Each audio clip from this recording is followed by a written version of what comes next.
Call the meeting to order at 9 o'clock. If you'll stand for the invocation from Vice Mayor Carroll. We're grateful for this town and its residents. We're grateful for all who work for the betterment of our community and all who serve on its behalf. Let those who work here and those who serve here be ever mindful of the town's vision and mission statement. Grant this council the wisdom to govern amid the conflicting interests and issues of our times, the ability to work together in harmony and even when there's honest disagreement, a sense of the welfare and true needs of our people, personal peace in our lives, and joy in our task. Amen. Amen. Amen. And you will join us in the Pledge of Allegiance. I pledge allegiance to the flag of the United States of America and to the republic for which it stands, one nation, under God, indivisible, with liberty and justice for all. Thank you, Madam Clerk. Can you call the roll, please? Mayor Foley? Here. Vice Mayor Carroll? Here. Councilmember Elwater? Here. Councilmember Smith? Here. Councilmember Altieri? Here. And the record show all members are present. Thank you. Item 2, are there any requests to reorder, delete, or any emergency additions to the agenda? There being none, can I have a motion to approve the agenda So and a moved. second? Second. All right, all in favor? Aye. All right, thank you. Moving on to item 3, presentations and proclamations. We have none this week, or this month.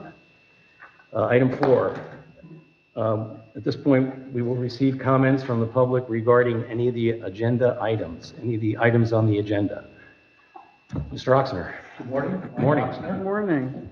So I noticed that on the consent agenda, you have a boat dock memorandum. And I just wanted to express my displeasure in the fact that when we approved, I was on the council, we approved that vote. It was never to police the county or to deal with Sebastian Inlet. It was only presumably for cruising our community, and especially the Johns Island area, because of the theft of outboard motors and that sort of thing. But anyway, of course, it's been docked at the estuary for a number of years, and for which we were very grateful. But the notion that it's going to move out of the town is distressing to me. So just wanted to put my 2 cents worth in. Thanks. Mr. Harpin can add to this. I don't think where it's being docked has any indication of departing from the initial mission. It's just a better place to dock it. There was a problem with the lift over at the estuary, and you can explain it, but it's a pretty good deal because we're not being charged anything to store the boat there. We're not being charged anything at the estuary, and of course, you guys already fixed the lift at the estuary. Mm-hmm. So now you're going to have 2 lifts, or if you're going to vacate the estuary, then the estuary is thankful for the free lift. But it just seems like it's not the best interest of the community. All right. Mr. Mayor, if I may? Yes, sir. As to the lift, we're of course obligated to fix it because the boat is still there. Based on the timing of the installation at the Jones Pier location, it'll still be some period of time that we'll have the boat there under that agreement. Regarding the operational activities, there will be no change in operational activities for the boat regarding when it goes out, where it goes out. In discussing with public safety, with the chief and deputy chief and others and people with the county, we felt that locationally that was a good spot for the boat because of where it was at the Jones Pier location, which we already have a memorandum of understanding for the county to provide additional law enforcement services. Certainly, I'm familiar with the mutual aid, but obviously having it parked here is a much closer, much more accessible for public safety than it is to drive up there. Just doesn't make any sense to me, that's all. All right, thank you. Deputy Chief, do you want to add anything to that, or? No, just like the town manager said, I mean, we're still several months away from making any changes. Operationally, be as is. All right, terrific, thank you. All right, any other comments from the public regarding the consent agenda? All right, there being none, is there a motion to approve the consent agenda? So moved. Is there a second? Second. All in favor? Aye. Aye. Any opposed? All right, no opposals. All right, item number 6, the mayor's report. 3 quick items today. First, the charter referendum. Thank you very much, former Vice Mayor Oxner and Hattie Gundy, and I thanked them yesterday in email. Of course, I couldn't copy you, Bob, because of the Sunshine Law, to thank you for your hard work when you were on the Charter Review Commission, but it was a pretty impressive turnout, pretty impressive result. I think, I did the average, I forget it, but I think it's over 95% approval. So it's nice to have that kind of confidence expressed in us and the Charter Review Commission. So I think we've succeeded in making a much more streamlined and efficient government. And again, thank you also to Supervisor Elections, Leslie Swan, who really guided us through this process in a wonderful way. And the process really, the biggest question in it was why we couldn't say anything about what was contained within the referendum, and that's because we're precluded by state law from doing so. So, interestingly enough, if the town wanted to send out an email or any communications to educate people on the reasons for the proposed changes, we would have been in violation of the state statute. So we had to do this kind of on our own in a grassroots way. Fortunately, we have a very engaged community that reached out to people in an appropriate way, and I think came to the right conclusion. Second, the second item is that Councilman Alwater and I were in attendance at the County Commission meeting last Tuesday. The County Commission voted 3-2 to approve a 30-year with a 15-year tail, so potentially 45-year franchise agreement with what we call the county customers, the South Island customers of the county that are serviced by the City of Vero Beach Water Utility.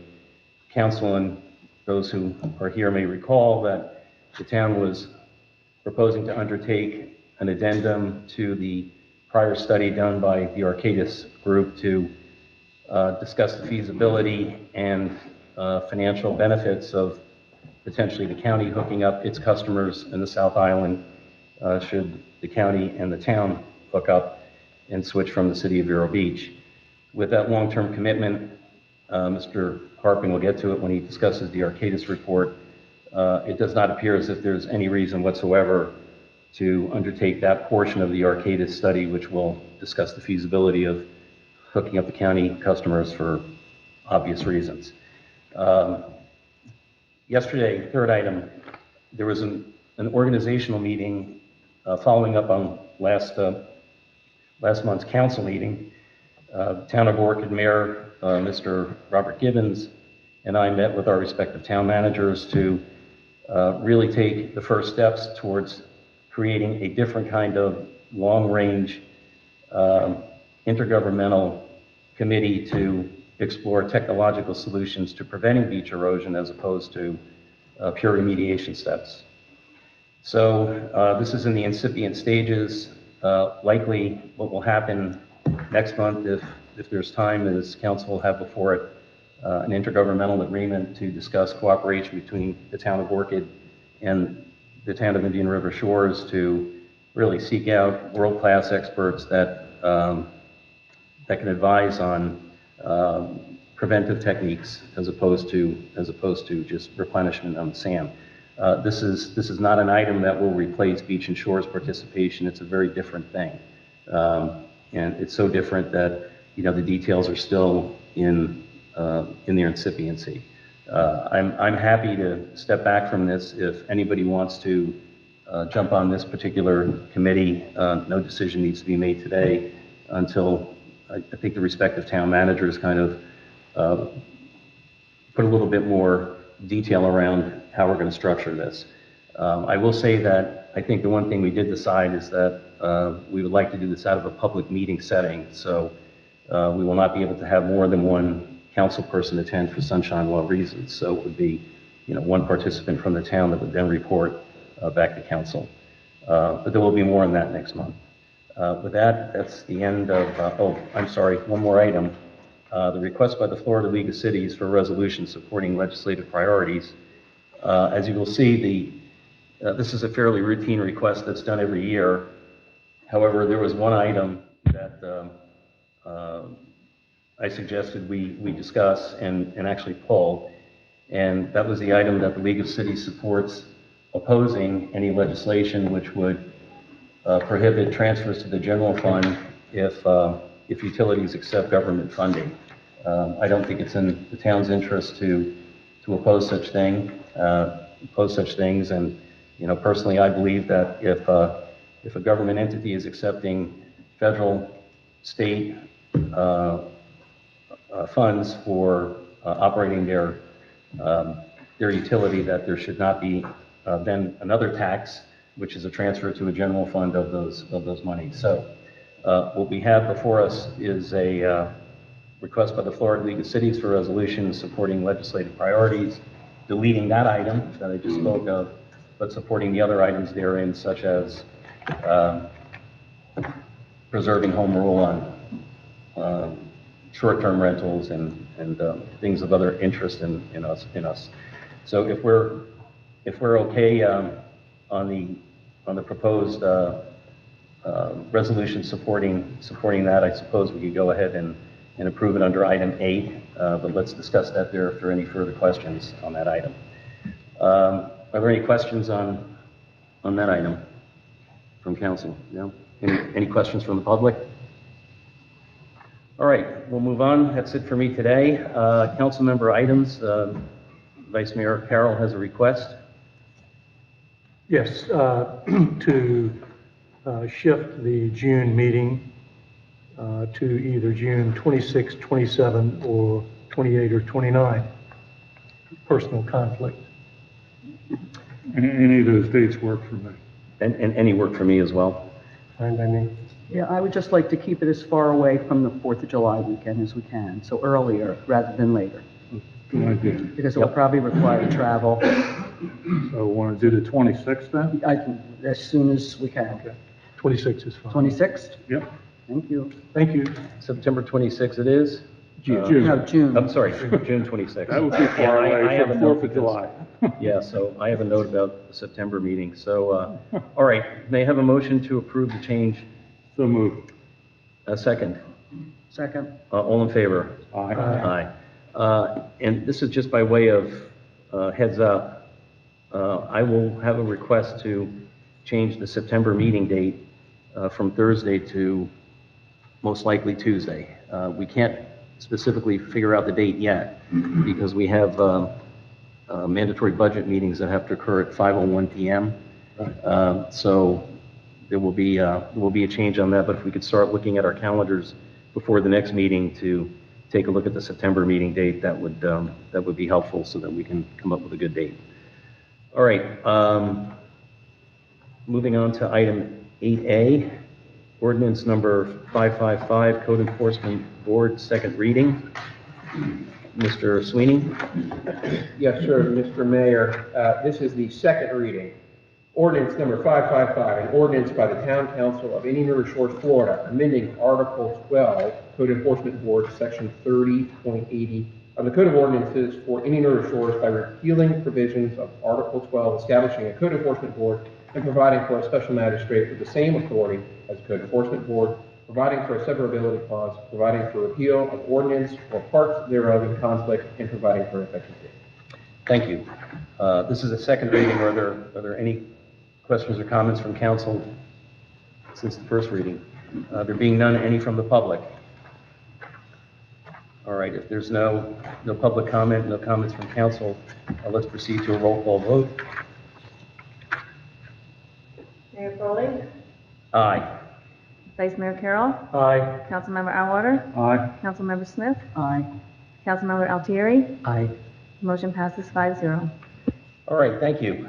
Item 8B, Resolution 23-01, supporting legislative priorities. As mentioned in my report, this is a resolution that's routinely requested by the Florida League of Cities every year. At my request, an item was deleted that proposed opposition to any bill which prohibit transfers to a general fund if public funds were received by that utility. Is there any discussion from council? Yeah, I'd like to make a comment. I was on the Florida League of City Utilities Policy Committee, and it was rather interesting because we thought this was going to come up under that committee's purview, and they moved it over to another committee, government administration or something like that. And there were several people on the committee that I was on who were upset about that because they wanted to discuss, they thought it was appropriate as being part of the utilities committee. So a little bit of an end run on the part of the FLC staff. So, Okay. Mr. Mayor, if I just briefly, I'll be sending this off to you. I just received this about 10 minutes ago from the Florida News Service that on Tuesday, the House Energy, Communications, and Cybersecurity Subcommittee of the Florida Legislature met to discuss this exact issue. All right, thank you very much. So, can you send that story I'll send it to to everybody? Yes, sir. I appreciate that. So, it's kind of unusual we have something this timely at a council meeting. We're usually like a week or two behind, but that's pretty good. So, all right. Well, is there any other discussion on that before we? Okay. So, as a resolution, I do not believe we need a roll call vote.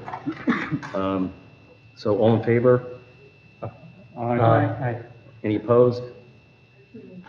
We need a roll call. Okay. So, Mayor Foley, aye. Vice Mayor Carroll, Aye. Councilmember Atwater, Aye. Councilmember Smith, Aye. Councilmember Altieri. Aye.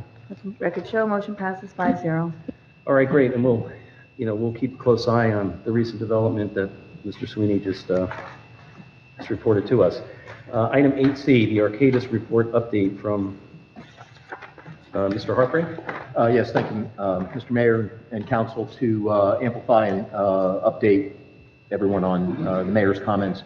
As a result of the entry of the franchise agreement between the city and the county, we're still going to be, working with Arcadis, but we are going to separate out and not engage in the additional study expense or work related to consideration of the county's possibilities, benefits to South Barrier Island taxpayers, residents, regarding potentially having the county serve them with water, reuse water and wastewater services.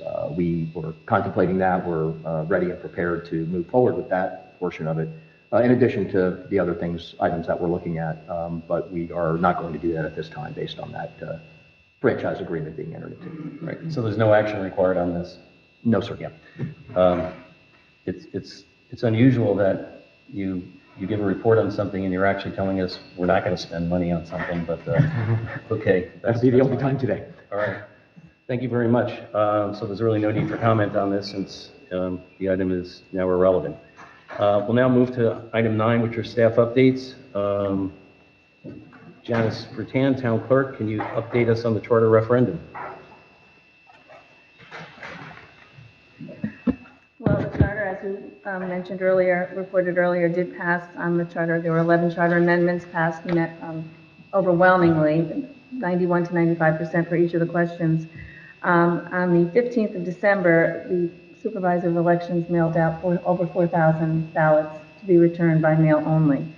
A total of 936 were returned, which is 22.78%, which is amazing for a standalone municipal election. The primary brought in 32% countywide, so that's an amazing turnout that we had. We had the initial count, which is the unofficial results, which were posted on the website and also sent out in the newsletter. That was on Tuesday evening after the polls closed at 7 p.m. And we will return this evening at 5:05 for the official results.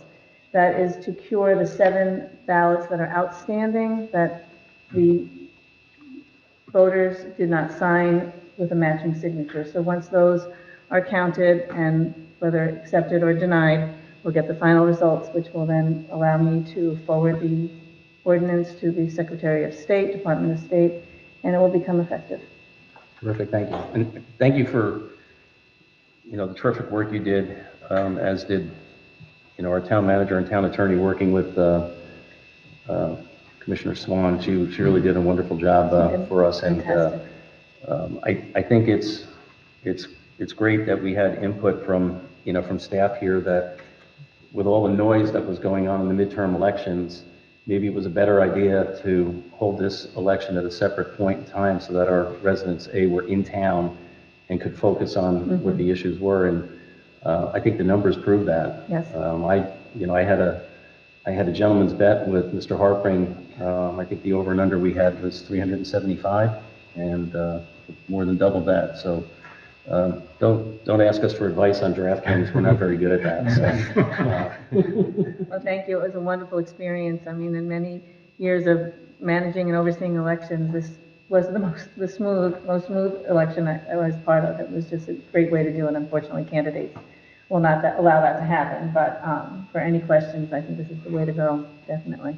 terrific. Thank you. Thank Mr. Mayor, if you I just very may much. briefly add, for my part, as we all know, Janice came in at the 11th hour and really stepped in magnificently and did a great job. We were lucky to have her experience in helping us get to the finish line with it. I know that my colleague here and we're very, very relieved to have her on board with this process. So I just want to publicly acknowledge that and thank her for that. Great, thank you. Anything else? That's it. Okay. Item 8B, Building Official Report and Statistics. Mr. Martinez? Good morning. Good morning. Good morning, Mayor, Council. Report for month of December, some good, some bad. The new construction numbers were down, mainly because of last year's big ticket item, $16 million multifamily renovation, new construction. Other than that, it's even or close to it. Additions and alterations are up. The values are more than they were last time this year. Miscellaneous permits are also up. The fees collected are staying stable and up a little bit. The inspections and plan review are down, possibly for the month of December being a holiday month. And right now, we're just catching our breath and waiting for the summer push. Terrific. Open for questions. Any questions? No. No? All right, you're off the hook easy today, so. Thank you. Thank you. Item 8C, Town Treasurer Report. Ms. Christmas? To begin, I'll ask if there's any questions on the report I provided you earlier in your packet. If not, the big thing that happened this week, I'll talk about the pension board after this, but we met with FEMA on Monday. So the stand replenishment that happened in November will fall underneath. It's a preventative measure, so protective. So we should be able to get about 75% federal funding for that and 12.5% funding for states. That was about $18,000. So, and then we are also applying for the Dune crossover, which we are in the process of getting it engineered and then bid out. So we should be able to get our money back from the federal government. Again, 75%, 12.5%. So we are working with FEMA directly to get those funds back from Hurricane Nicole. Do I have any questions regarding FEMA? Okay. The big item that happened on Tuesday was the pension board meeting. And I provided you some papers where they had their actuarial evaluation that was presented and approved at this meeting. As we all know, this was not a good year for the market. And as a result, the contribution rates for the town and members will increase. Members will go from a 5.71% contribution rate of their payroll to 9%, which is what the cap is for all the members. The town will go from 12.57% of projected payroll to 22.74%. And it's roughly about $150,000 to $200,000, depending on how the salary numbers work out for this year. That was on the first page that I provided you. The second page, page 9, talks about how we went from a 12.57 to a 22.74. The key on this was the investment return. You can see it makes up 38% of that. It increased it up by 38%. Basically, and then it was offset by the prior year, all the prior year earnings that we had made by 18%. On the next page, just to put that in dollars and cents, on 17, we had a actuarial loss, basically, of $3.8 million for, Oh, here it is, I've got it. yeah, I highlighted it for you. We had an investment loss of $3.8 million. We expected to earn $1.3 million. We lost $2.5 million. So that's why it's 3.8. Finally, on page 26, it kind of highlighted it for you. The plan is now 92.5% funded. We went from 111%. At that meeting, they did approve the actuarial evaluation, but they also discussed that they are going to bring it back. They're going to bring up their assumptions going forward at a future meeting, talking about their assumptions and their funding methodology going forward. I provided you a letter. One item is their investment return. I provided you a letter from the state that they mentioned briefly, where the state is saying, hey, your investment return rate is probably too high. You need to look at that. In addition, they discussed that the state, the FRS, dropped their investment return rate down to 6.7, which is actually now lower than ours. At that, I can answer any questions that I can, or we can open it up. I don't necessarily have a question for you, but knowing we have experts to my left, just for my own edification, how did the increase in the assumed rate of return 2 years ago, actually 3 years ago, I think, that this council warned the board about the wisdom of doing play into this? Is there a quantifiable impact, or is it just market conditions that, that dictated this? You want to go first? Sure.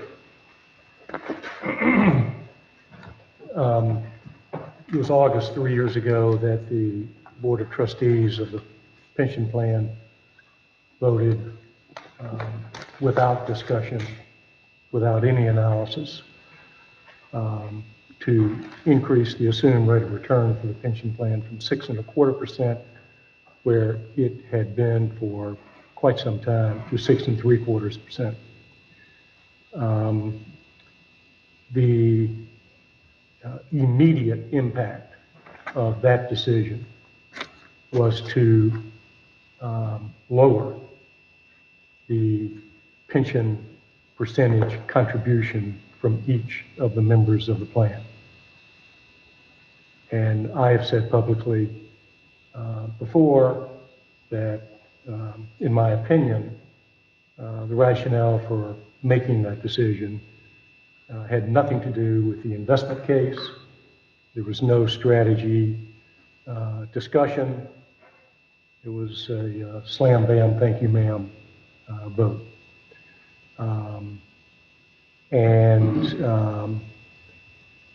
So the members of the plan benefited quite nicely as a result of that decision, from having their contribution go from 9% to 5.7%. And at the meeting on Tuesday, the chairman of the committee, representing the members of the Public Safety Department, took a position that the increase now, because of the loss of the plan, that is to say, market conditions resulted in very poor performance, that members of the plan were put in a hardship position. And I didn't say it at the time, but I thought, well, you cannot have it both ways. So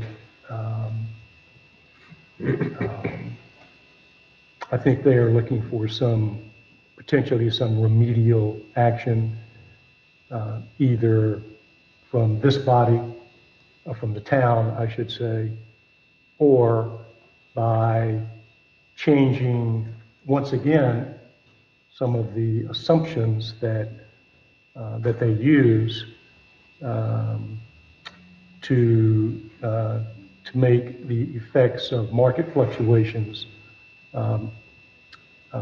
less onerous on the members of the plan. So you can't have it both ways. And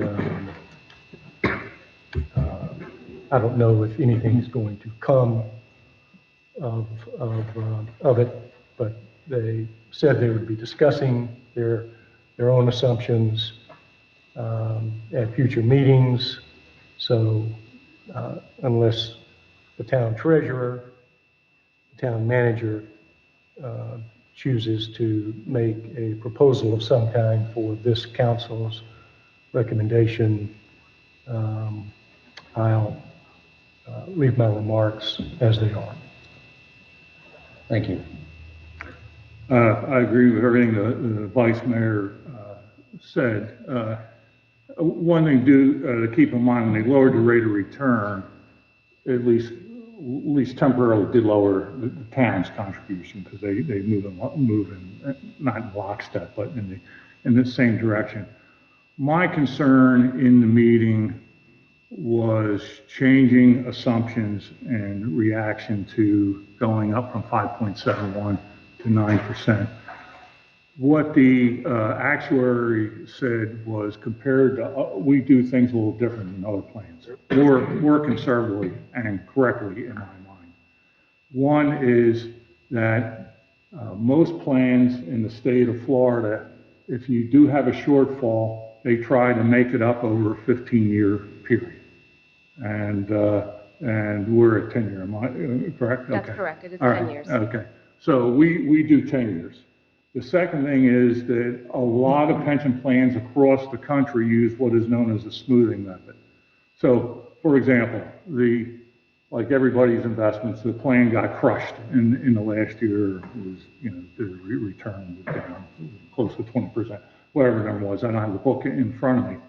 What a lot of plans do is they look back over a 3 or 5 year period. So instead of having a sharp drop like that, you get a small smooth down, a small smooth up. I stood up in front of the pension board and said, that just buries problems. Now, from my experience in the municipal bond business for a third of a century, I've seen states like California play these kind of games, and then they never, ever catch up. And, because the contribution catch-up is a lot smaller. Conversely, when things do well, the contribution drop is a lot smaller. You have to accept reality of what's going on in the investment business, because you can get in a situation where you just keep getting behind in terms of making these contributions. The third thing that was brought up was using something called a projection method, and Heather, correct me if I'm not explaining this correctly. We're required under the actuarial rules, both the town and the members, to do this catch up. In the case of the members, now their contribution is 570. It was 571, goes up to 9, and the towns goes from 1257 to 2274. The reality is we're partway through the fiscal year, so the contributions both we and the members made were at the lower level. So now there has to be a catch up to get back in. And I understand some of the issues for the members. So there was some talk about, well, you change it at the end of this fiscal year into the following year. And so I don't know if the board is going to talk about that or not. I mean, I'll just note that I was really, frankly, upset with the plan actuary, because he brought this up, and it was fine. I didn't have a problem with that. He says, well, you can wait until the start of the next fiscal year to be up at 9%. He said, well, maybe you can get the town to do something in the meantime where we raise our rate in this fiscal year as opposed to doing it the same way for both sides. And I thought that was uncalled for. I wanted to get up and say, well, maybe to help narrow the gap, you can take a 50% cut in your cost of your actuarial services for the coming year. I just felt that was incredibly inappropriate. So at least at this point, I think there's somewhat of a consensus not to make these changes in terms of the smoothing and and catching up over 15 years instead of 10. But they said we're going to talk about it again. So we'll have to see what happens. Thanks. Anything else? I guess part of my job is to give the good news. I mean, we're still 92% funded, so that's a lot better than many plans throughout the state. But we've always prided ourselves on being overfunded and, having fair contributions on both sides. So I think it's something for us to take a look at, and I'm sure, town manager will be working closely with you on that. If there are no other comments on this item, I thought it was an appropriate time to introduce our new finance committee member, Mr. John Menke, because that's your department, right? So you'll be working together. One of the great things about our town, there are many great things, but one of the great ones that always comes to the forefront of my mind is the amazing pool of talent that we have and the generosity of the people willing to serve at really low pay. You can't get lower than no pay, but yeah, that's right. I can make an offer. I can make an offer you can't refuse, as they say. So thank you for being willing to put in your time on this, and it's very much appreciated. So welcome to the finance committee. So, all right, anything else for Heather? Thank you. All right, we're good. Item 9D, the Public Safety Department reported statistics. Chief, you're back. I'm back. You turned the sirens off? Or, okay. Good morning. First item is the arrest that we made on the vehicular homicide. It's on the front page of Vero News, I believe, right? 32963. 32963. And it'll be out in print again today. We made the arrest a week ago today, correct? And the suspect was taken into custody poolside at her condo, lodged in the county jail overnight, and bail was $150,000, and she has a leg monitor on her, GPS. Well, great work. That's in stark contrast to some other unfortunate events I know you worked on where... Very unfortunate events. We took our time on this one, and it paid off. The affidavit took all of about 5 minutes for the judge to read and approve summarily without any questions, without any additions, which is a good thing. And can I make a comment? Yes, ma'am. Yeah, the moral of the story is she just should have owned up to what she did. And none of this would have happened, right? I mean, we wouldn't have had the arrest and the handcuffs and splashed all over the front of the paper. There was okay, it's all on her. Everything that happened is all on her. Mm-hmm. And that, you're right. Yeah, okay. Any questions on it? Nope. If you have any offline, please feel free to contact. Perfect. As far as anything else going on in the town, I think you've noticed the increase in traffic. Yes. It's staggering. Since I've been here in the last almost 8 years, is the most people I've seen beachside. We do not have a corresponding increase in crime, which is a good thing. I don't know when the last real burglary we had was, but it wasn't any time recent. And the only thing that came up was a little bit problematic is the burglary they had at the beach access area up north of us by the intersection 510 and A1A. But they have a good picture of that, and I think they have a suspect if they haven't already arrested him. I don't know how he skates on this. It's a perfect picture of him. But we're lucky with that. We have another plan going forward to make sure that it stays that way, particularly when there's more people down here to rob, to be honest with you. And other than that, there's nothing of note. Well, speaking of traffic, I know you and the deputy chief had discussion with FDOT about a potential crosswalk down around 7-Eleven. I see people trying to get across, and I go like this every time I drive past, and they're trying to do the Frogger across. Are you making any progress with FDOT at all? Yeah, a few weeks ago, but they have scheduled a new study for the beginning of February. Okay. And we'll bring it up again tomorrow, the technical advisory committee tomorrow. Great. Yeah, Good. I'm glad they're doing it during season as opposed to wait in June where you can lay in the middle of the road and not get run over. Well, Which used to. that's what they did last time. Yeah, I know. Yeah, not a problem. And I had no explanation as to why they just can't just say, yeah, you have a problem down there, because you just mentioned it, you see it. Every time I drive down there, there's somebody playing Frogger in the middle of the road, and sometimes I have to just put my overhead lights on to stop the traffic, to get them across safely. I don't understand what the delay in the decision is, but Mark's on it, and it's going to have a happy ending for the town. Good, for sure. Thank you. Anything else for the chief? Thank you, chief. Thank you. All right, let's go to Public Works Department. Larry? Morning. Morning. Morning, council. So I have a few projects that we're trying to get completed here in the next month. One is our irrigation system. We're going to a well system to keep us off the reclaimed water through the city and their scheduled watering days. So we'll get the water when we want, how we want, and however much we want at that point. Next thing is the removal of our storm damaged boardwalk, our structure that's sitting out there in the middle of the beach. We're going to get that, try to process that out here in the next 2 weeks and get it all broke down and hauled away safely.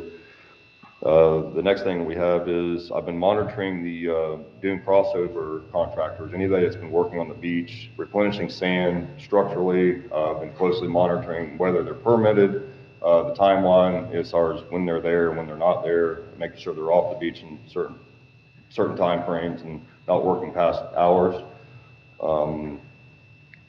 We also have a few loads of sand prior to February 28th of the turtle nesting season that we're going to replenish our dune crossover with, just to kind of pad it up before the next season, just in case we have any kind of northeastern storm damage. And then after that, we've been monitoring the gas line contractors as well. Anywhere the bore sites have been, we're trying to make sure that they're getting everything patched back up and closed up properly. And other than that, if you guys have any questions. Larry, where do the trucks cross over for the private homeowners to fix the beaches? So they have to have a dune crossover permit through us, and they actually don't cross over. They're just dumping right at our dune crossover, and then they're having to transport the sand down. But at this time, the county has taken all the sand, so we haven't had any private residents moving anything right at the moment. So. Anything? Mr. Mayor, I just want to, comment and thank Larry for his work. He doesn't, I'll just note that he never looks at the clock. So he's, you see him out and about, and we're appreciative of all those things that he does hands-on out there in the field. Thank you, guys. Thank you. Thank you. 9F, Code Enforcement Report. We have a written report. Sir Mike Rance. Good morning. Not much to report this month, which is great. The main thing was there's multiple signs on the side of A1A. They all been picked up. I've been contacting the owners of those signs and educating them on the town ordinance. And as far as the STVR, short-term vacation rentals, no issues. The only one that I've had come through and processed and approved was a few months ago on Pebble Lane. And going back to Larry's, the dune crossovers, Lewis and I have been out inspecting those as well. Multiple written notices have been sent to the owners of the properties saying that they have to come and apply for the proper permit for that. Other than that, everything's been good. Great, thank you. Any questions? Thank you. The whole change we made to the ordinance and the whole process is part and parcel of keeping the town of Indian River Shores a very aesthetically pleasing place, which also drives property values. If you start seeing cars up on cinder blocks in a front yard, it's most of the homeowners association have something to say about that and prescriptions, but we do have some communities that are not covered by HOAs, and so your work is very much appreciated. Sure, thank you. Any comments or questions? Yeah, thank you. Thanks. All right, thank you very Thank much. Town Attorney, Mr. Sweeney. Mr. Mayor, Council, not much to report other than things that the mayor has already advised. Our appeal, I will note, is still pending. I just checked at the beginning of the meeting. There hasn't been an update as far as any designation either for oral argument or if there would be oral argument. So I will continue to monitor and advise Council as to that. And as I mentioned earlier during the report from the mayor on the resolution, I'll provide that and any other additional information related to any actions. Legislature starts in about a month, Right. beginning of March. And I understand you have, and Mr. Harping has in his mind, kind of a time frame beyond which we're not going to go before we have a shade meeting to deal with new legal issues, particularly arising from the most recent ordinance that is in breach of the franchise agreement with the city. Yes, sir. Mr. Harping and I have been already discussing that, and certainly we'll make sure any dates are appropriate for council to meet to discuss that. Perfect. Yes, Thank sir. you. Yes, sir. Any other questions for Mr. Sweeney? Are you done, or did you have more? I'm done. Yes, Okay, sir. great. Thank you. Good. Thank you. Mr. Harpling? Thank you, Mr. Mayor, Council. Run through a couple of things, and please let me know if you have any questions. As you're aware, the Republic Services transition has been hard to believe worse than the original transition that we tried to work with in December. But certainly want to thank Janice and Lucy, who's been manning the front door and trying to work everyone through and manage this this process. Having spoken with their local and regional people, for what it's worth, they did take full responsibility, as they should, for the failings in this particular process. But again, we continue to work through that. Related to that, I have a meeting on Monday with county personnel and others regarding the upcoming procurement for the solid waste and recycling bid that is going to be going out. So we're starting on that. One of the things that we've done is we sent out through our email list and also posted on the website and made other verbal requests for input from the community and from the various HOAs in the towns about what their needs, desires, or wants were, so we could get information from our community to both bring to the procurement meeting and discuss with council at the appropriate time. We did issue that survey to every contact we had for all the HOAs, the management companies. We asked about options and so on. As of yesterday, we got returns from 4 HOAs, 26 individuals, and we'll keep gathering those to determine kind of what the needs and wants are. Very narrowly, questions and responses that we get have to do with days of service, 1 day, 2 days, simultaneous pickups for recycling and solid waste, on the same day. So we're working through all of those things at this time, and I'll certainly update the council after the procurement meeting on Monday to see where we're going. Very briefly on Florida City Gas, as you know, they've been discussing a location of a regulator station for them. Town attorney has been reviewing actually the easement agreement for that regulator station, which would be located next to the FPL substation down the street here. We're still, again, working through that, but that's something that's on the calendar. I do want to let everyone know that I'm putting together a package for council, community and otherwise, regarding beach erosion, regulations, funding, options and things like that, just locally, which is a little different, Mr. Mayor, than what you had recited earlier regarding the course and scope. It's more of a compilation of a lot of different data sources for everyone to have. So when you say for everyone to have, what's the intended distribution of that? Well, to council and townwide, both through our email contacts, which include all the HOA management companies and anybody who's signed on, and through the website and through as many public recitations of information that we can get. Of course, all the council will have it. We'll have one here, and we'll just continue to try to push out that particular document. Hey, this exists. We hope it's helpful. If you have any questions, let us know. If we can't answer them, we'll point you in the right direction. A couple of things regarding building department activities. We're having an informational session on February 13th, which we are going to publicize and have been speaking about through the building department regarding the BFE +2 consideration that we're looking at, both relative to resiliency for the town in our CRS ratings, which would assist us, as well as in consideration of the recent FEMA flood maps, which have been approved. So we're going to put together something. We'll get everything to council, and that's going to be a public session, primarily for contractors and others that are interested. Similarly, we're also going to have a floodplain application approval process workshop, because that can be a little complex if you're required to do that. So that's going to be on the 21st, and we're going to host that here as well. In the town. Did have one note that came in from the public regarding a meeting on February 7th at Vero Beach Country Club concerning the Alliance for Safe Trains. It's an update meeting as an entity that had existed regarding train issues, and they are having an informational session. So other than that, Mr. Mayor, Council, if there's anything else I can address for you. Yes, ma'am. Just on that last item, excuse me. No, that's okay. That's not a public meeting, so if there's going to be attendance, I guess we all could go and sit mute, but, you know, it's a non-public meeting, so one of us would have to, if one of us wanted to participate, it'd only be one of us under sunshine law restrictions. Bob, I know you were involved in that.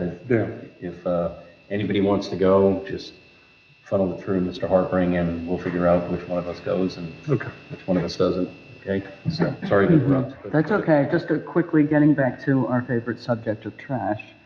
Do they have time limits, Republic, when they're supposed to come in and out of the communities? Generally, yes. Of course, we have ordinances that, you know, wouldn't allow them, you know, before 7 or, you know, after 7, things like that. Oh, after 7, because they were collecting last night at 6:30, so our trash cans were out for 13, whatever. Yeah, 13 hours. Yeah. I mean, are they allowed to do that? Yes, there was also, and the mayor's mentioned this on a number of occasions, the Okay. provisions of the franchise agreement do have penalty clauses regarding pickup notification and things like that. And our office is on all of those communications regarding, you know, missed pickups and things like that, and we track those. And to the extent that we can take some action against Republic, we will. To date, they have essentially come in just under the wire in terms of the cure time frame for resolving any of the issues. So when they receive notice, they have, you know, X number of time to resolve whatever particular issue it happens to be, and they have been pretty adept at doing that. That is something that they've been successful at so far. So they can come in anytime they want? No, I mean, Okay. we have the ordinance limitations, you know, generally about noise, construction equipment, machinery, things like that, which is the 7 a.m. to 7 It is p.m. 7 to absent 7. some granted variance. Okay. And that would have to come through my office. But just to clarify, that would be a violation that then counts towards their statistics, which would then trigger a penalty. So. Okay, so I guess 6:30 6:30 is not, I don't know how long they were there, but they were starting one of them at 6:30 last night. Right. For what it's worth, you know, I had a discussion with our representative from Republic that I reported to Mr. Harpering yesterday, and I don't believe there's anything more she can do. This is something that my sensibilities tell me is really within the corporate structure of Republic, that they're just not equipped to follow through on this. I have an opinion based upon speculation, but it's really good speculation that they're making a transition from a people-based system to a technology-based system, and it's a mess. I would encourage everybody on the dais here to go out and look at what's going on in other communities too. It doesn't make you feel any better, but it doesn't make you feel any worse, because you look at Port St. Lucie and what they went through, it was a mess there as well. So this is unfortunately one of those things where all the solutions may be not great, but we're just going to have to put our head down and try to plow through this as best we can and provide the best services for our constituents. So we have to get a bid from them, even though we're so unhappy with them? Well, in a short, probably, yeah. I mean, that's what we're going to be working with, and I've talked to other elected officials about this, and this is not an uncommon problem with us. If anything, I think, you know, the garbage is always greener on the other side, I guess, but, you know, by and large, I think, you know, we're getting above average service. Yeah, for we're getting what it picked up. Yeah, exactly. So. Okay, thank you. Well, we're going out to bid sometime, I don't know when, in the next month? It'll probably be later this year. The initial procurement meeting is Monday. We've already talked to the county, but we're trying to do it with the county for economy of scale purposes to see, you know, basically what transpires. So how robust is that market? Are there real competitors to Republic? Well, there's the county personnel right now. I mean, and I will just, you throw out the generalized names, Waste Pro, Waste Management Republic. That seems to be what is in this particular area geographically. And, you know, when we put the bid out, we'll actually see who puts in and who, you know, desires to want to serve, you know, the county. Because part of that also is, you know, the landfill, you know, operations as well.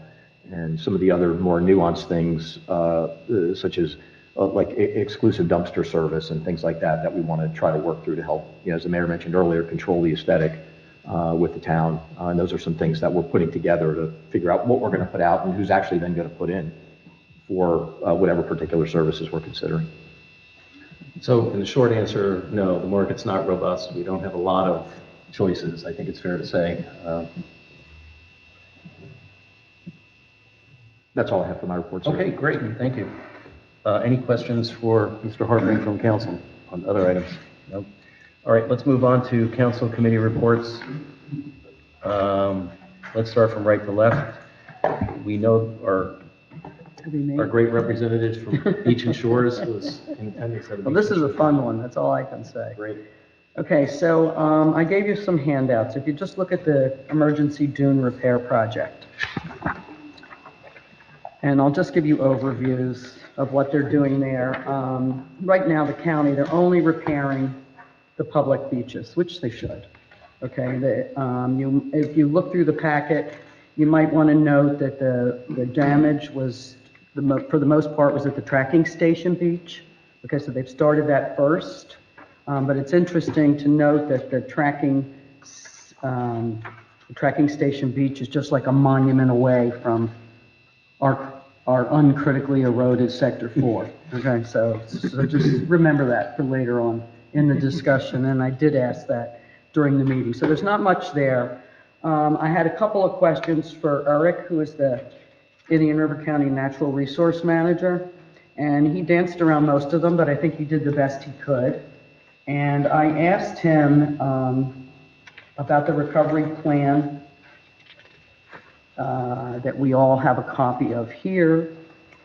Okay, the recovery plan for Ian and Nicole.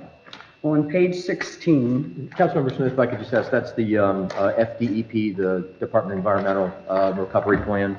Yes. For December 9th? December 9th, sorry, yes. Thank you. So if we could just look at that, and you look on page 16, and right there it starts out at the second paragraph is Sector 4 dunes, and you'll notice it says between our monuments 55 to 70, and I'm talking about Indian River Shores, that they have said that we need a renourishment sands for 9.5 million, okay? But you'll also notice that it says these are not engineered beaches, and that's the problem. Is that that's one of the reasons why we haven't gotten any of the funding. So he was very adamant about telling us that this was just a visual observation only, and I think he just said that because he doesn't want anybody in Sector 4 to think that they have $9.5 million worth of sand coming to restore their dunes. Mm-hmm. That's just not going to happen. So not to get anybody's expectations up. I did ask him if we were eligible for any of the $4 million that was given to the state recently and to the county recently. And he once again kind of danced around that and didn't really say we weren't eligible for any of that $4 million for Indian River Shores. But it was pretty obvious that we were not going to get any of that $4 million. It sounds like they're going to be using that as their portion to help fix places like this. So even though he wouldn't say it, it was a good question, asking him about Sector 4 being eligible. Then the next thing we talked about was the hydrographic survey, which has just been completed.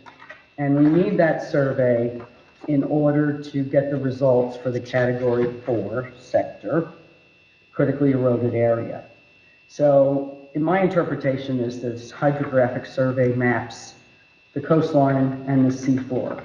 And depending on how much sand is there, they kind of determine whether it's coming back or not coming back.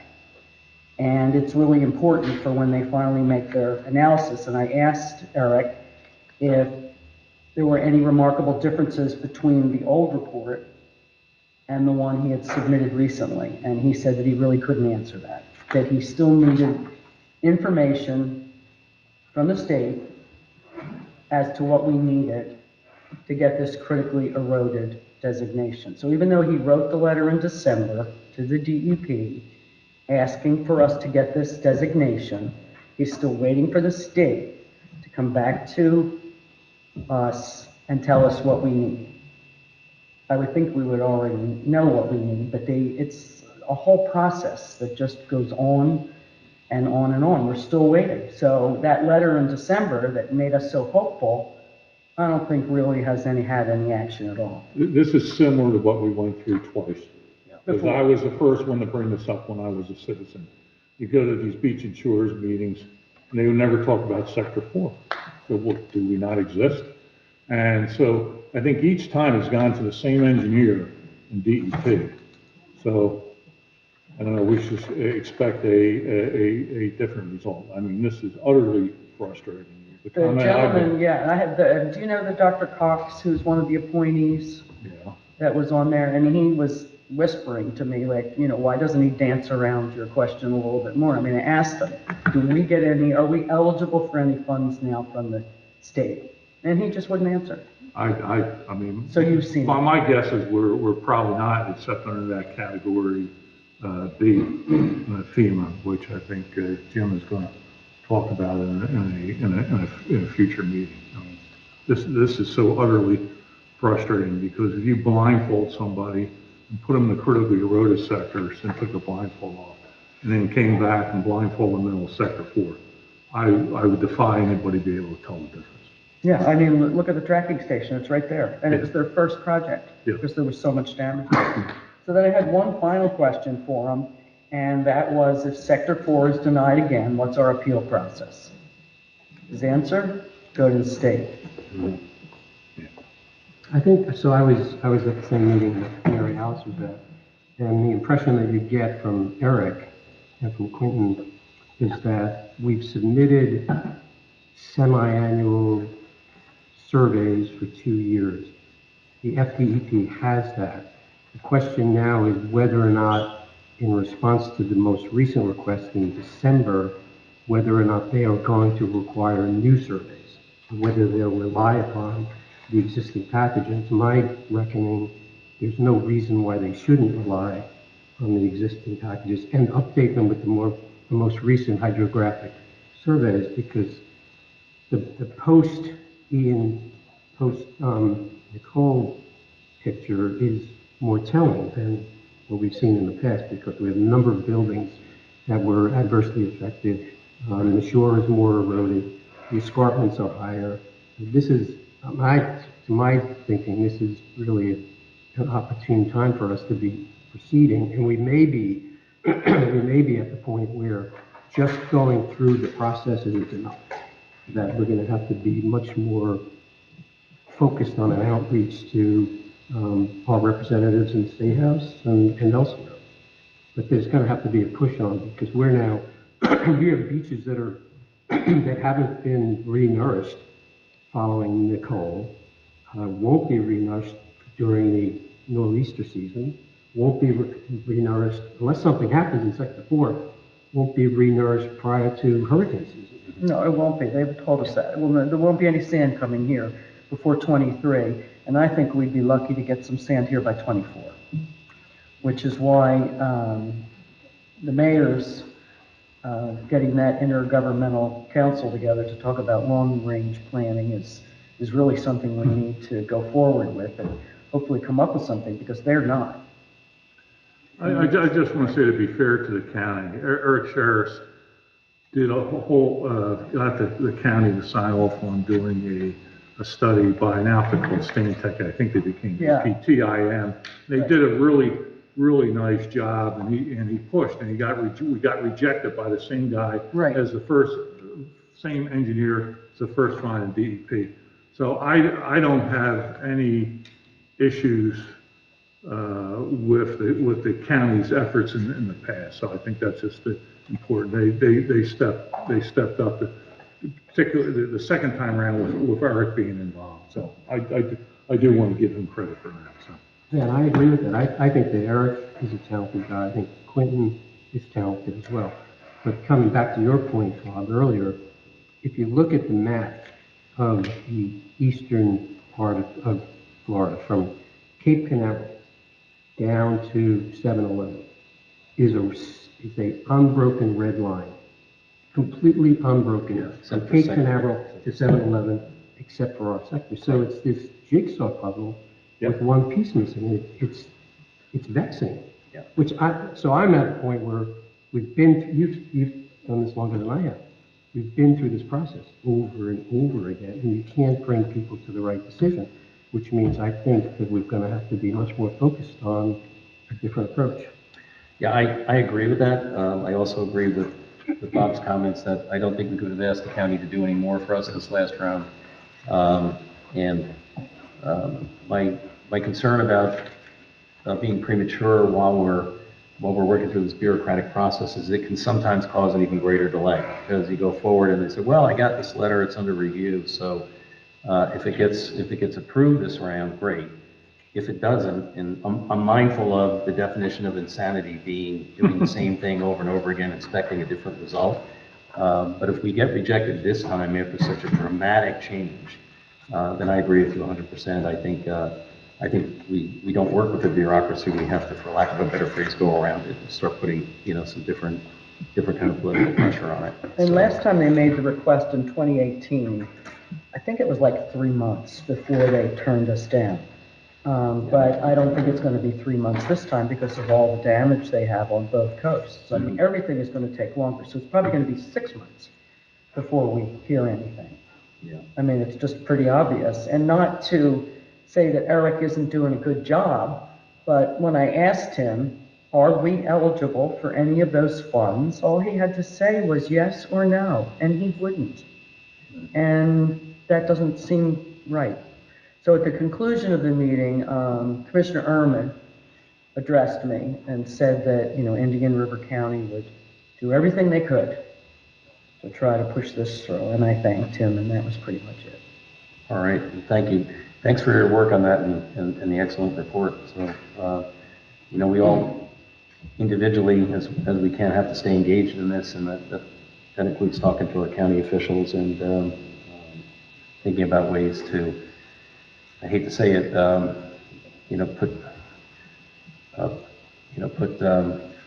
put armament in our next step if we do get rejected. And I think you've got some ideas on that. We've discussed them, and yes, sir. That'll probably be part of the packet that you're going to push out to council about what's available, what we can do. So, we may very well need to engage, somebody outside to assist us with that, but we can cross that bridge when we come to it.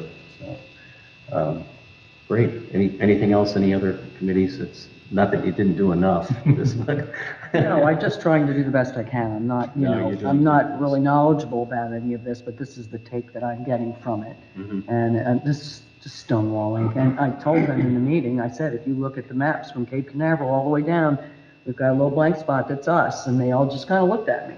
Yep. Like, yeah, you're right. So anyhow, they don't have a lot of answers. Yeah.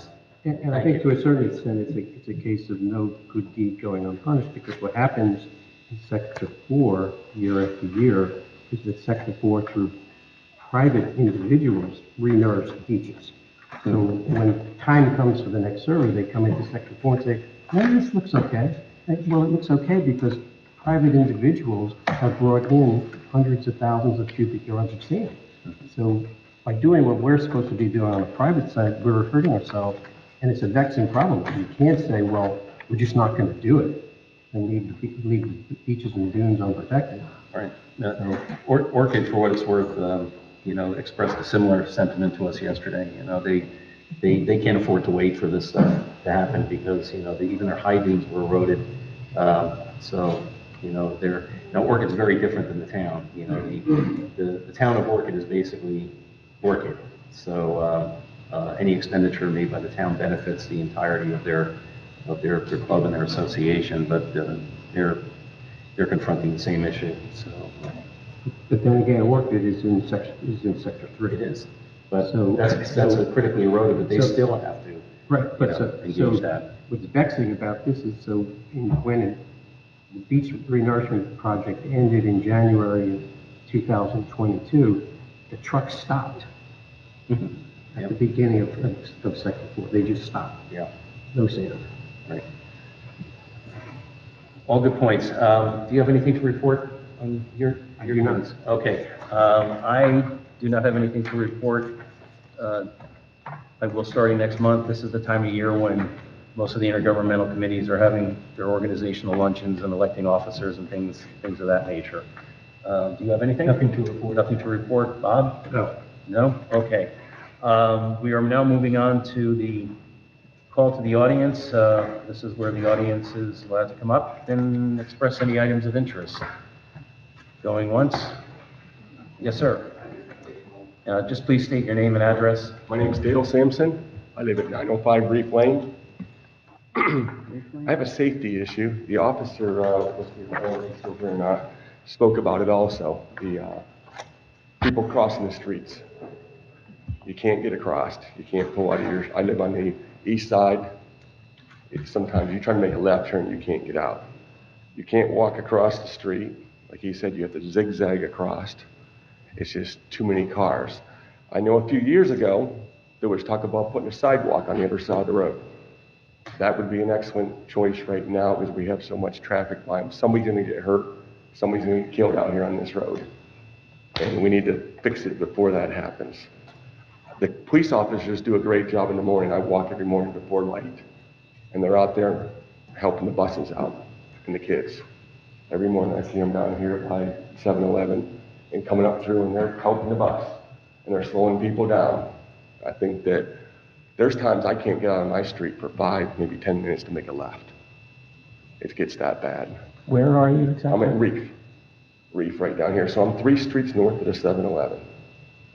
North of 7-Eleven? North of 7 this way. I walk down the 7-Eleven, I walk a lot, okay? I'm a bicyclist also, I ride a bike. I was riding 90 miles a week. I've slowed down because the traffic's too busy, okay? I have some ideas, crosswalks at some of these intersections where the people would have to stop, draw the lines on the road, get crosswalks out here where people have to stop. You have them here. We need them other places too where they can cross. You have them at Johns Island. They don't have to be with lights, but at least slow people down and get crosswalks out here. That would help a lot. I've been yelled at for walking in the bicycle lane. Okay? I'm a bicyclist. There's times I can't get across the road to get down to 7-Eleven. I'll walk down the bicycle lane and people will yell at me in cars. People yell at me in bicycles. It's not right. We need a sidewalk, that side. Okay? That would help. Can I ask a question? Yes, sir. The notion of a crosswalk, I think, works in certain environments where the speed limit is 20 or 25, but where the speed limit's 45, and all you're doing is painting a crosswalk across. To me, it has the potential of creating a different problem, which is people not being able to recognize the risk fast enough, brake fast enough, as opposed to having some sort of a control device. I mean, They have the flashers. Why don't we let him JC finish his Park. statement first, yeah. JC Park has the flashers. Push the button and it flashes. You could do that too, a few spots. But we need more than probably we're thinking now. Right. Please continue with your ideas. Okay. Crosswalks, also, maybe certain times of the year, no through trucks. You see that in towns. You see that in cities where you don't have big semis and trucks coming through, delivery trucks, stuff like that. If they want to go to Disney and they're coming up, they come up US 1, come around, go to Disney. Not everybody cutting through here going back and forth to Melbourne. Some people do that because it's easy, you know? No through trucks.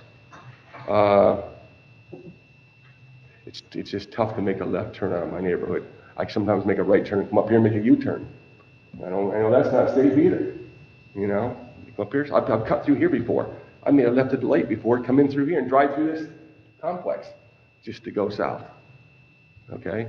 It's just, we need something done before somebody gets hurt. And like I say, the officers are trying. I see them out there slowing people down, and I think that's a great thing. But we need to have some crosswalks. To answer your question, change the speed limit to 35. Maybe that would help. That's a great solution right there.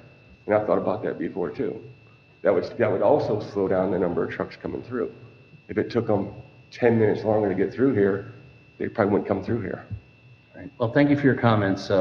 We take safety very seriously, and we have seen an increase in traffic. And, the heavy traffic. I've been here 10 years. Yeah, and we have, we have one focus group working on what we know is a dangerous situation, only again more dangerous down by the 7-Eleven. So, Mr. Harping, why don't you include that? You can report back on the things we can and cannot do. We don't have jurisdiction to do many of the things you suggest. And one more question too. What happened to the sidewalk?